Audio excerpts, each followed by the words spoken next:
Hello guys, and welcome to a new YouTube tutorial on how to make and Xcode a new iPhone app.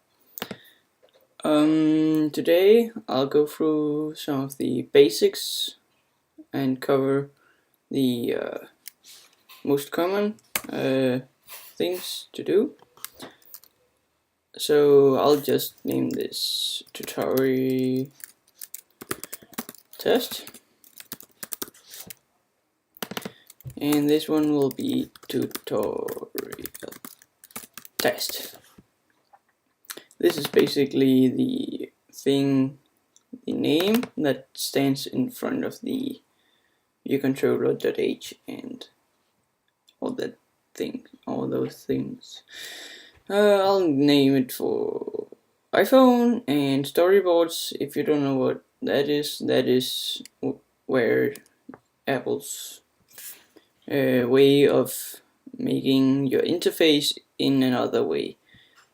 I'll cover that one in a later video, but today we'll just turn it off and make sure these two ones are checked. Okay, I'll just put this on my desktop.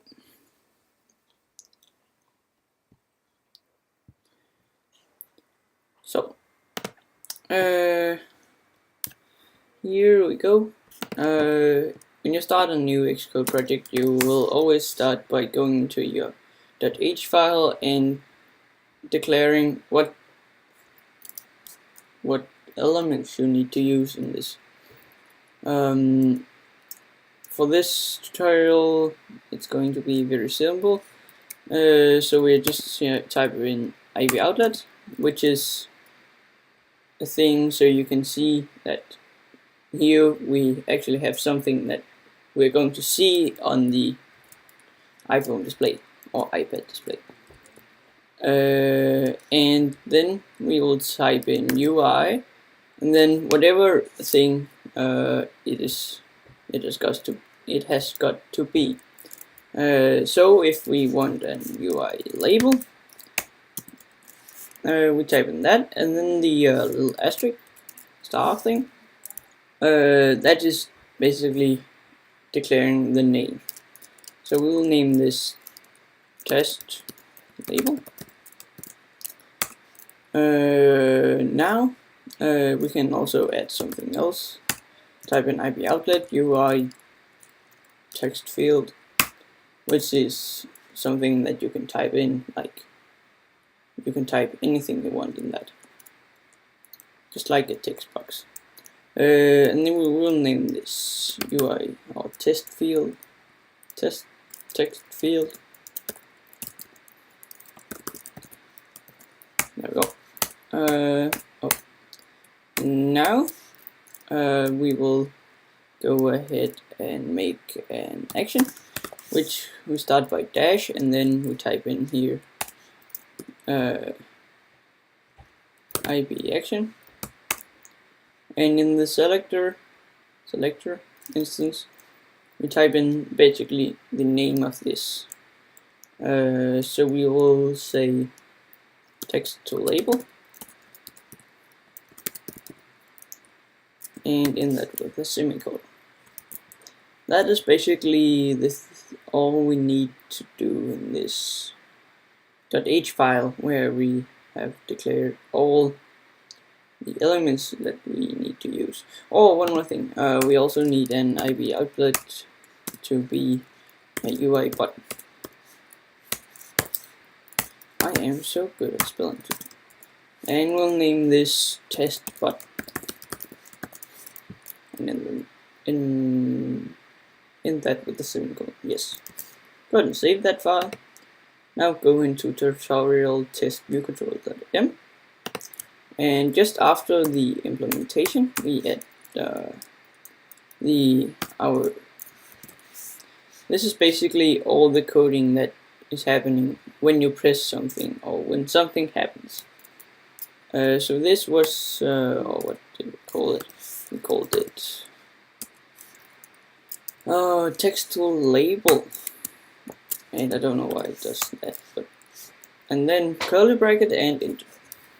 So in here we have to type in whatever it's going to do when we press our test button that we declared there. So here for this tutorial it's going to be very simple. We'll type in test label dot text, which is basically the text that is in the label. No rocket science there. And then we will have it to be equal to the text field dot text.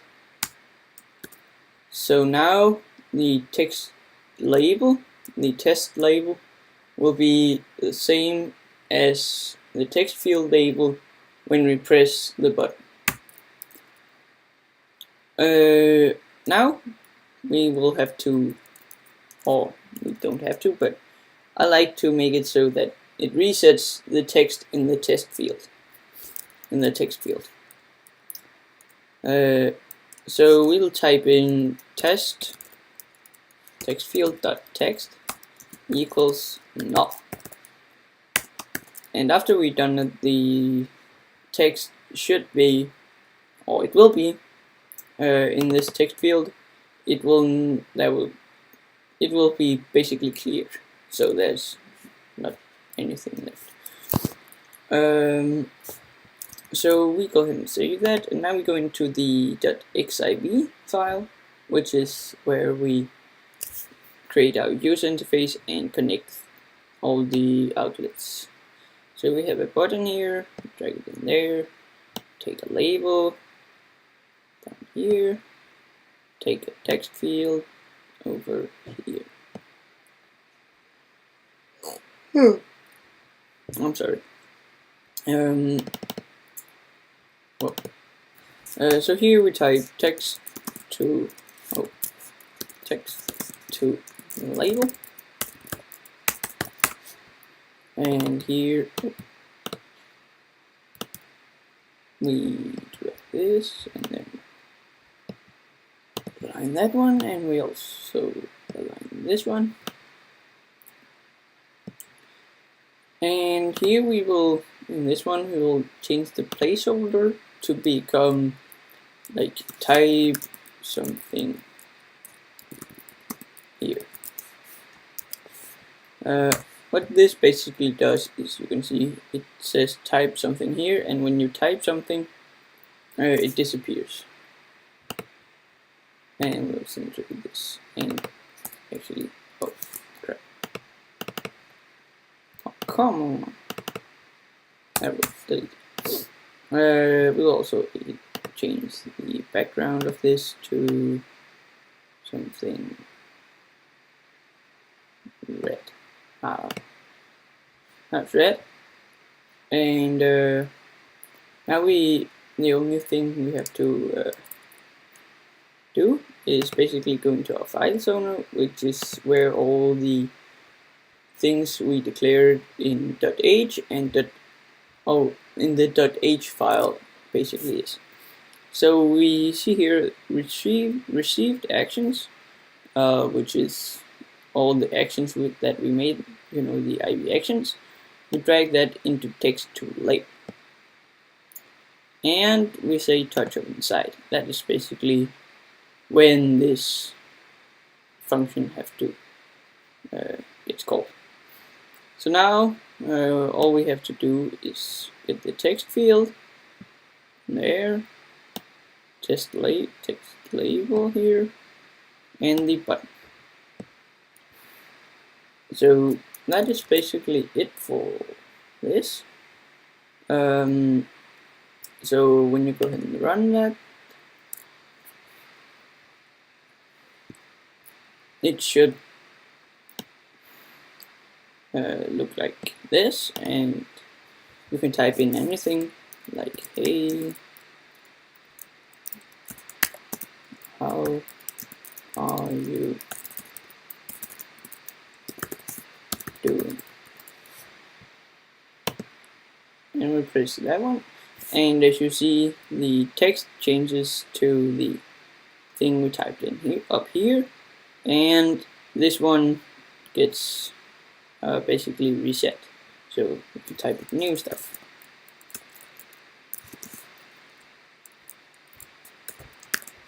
Just hey, and it changes to hey. We can also reset everything by just clicking that button again. And that is basically it, I think. No, I can also teach you how to, when you press the enter button, the keyboard disappears. So we do that by going in here and make a new action. I will just copy paste this line and we'll name it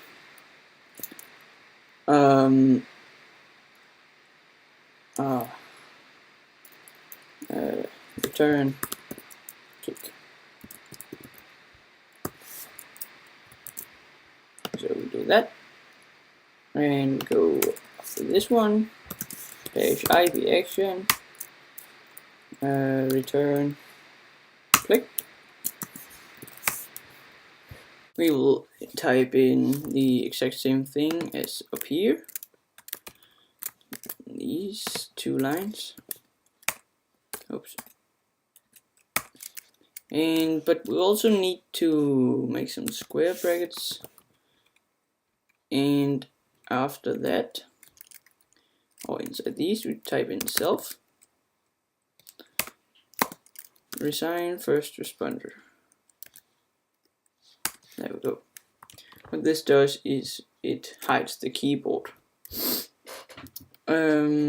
So when you've done with that, we go and save, and then we go into a files owner in the .zip file, and we take the return click and drag it onto the text field and say did end and exit. Now what this is going to do, it will, when you press enter, it will do the function that we said. Yes, so that is basically it. I'll go ahead and run this so you can see that it works now.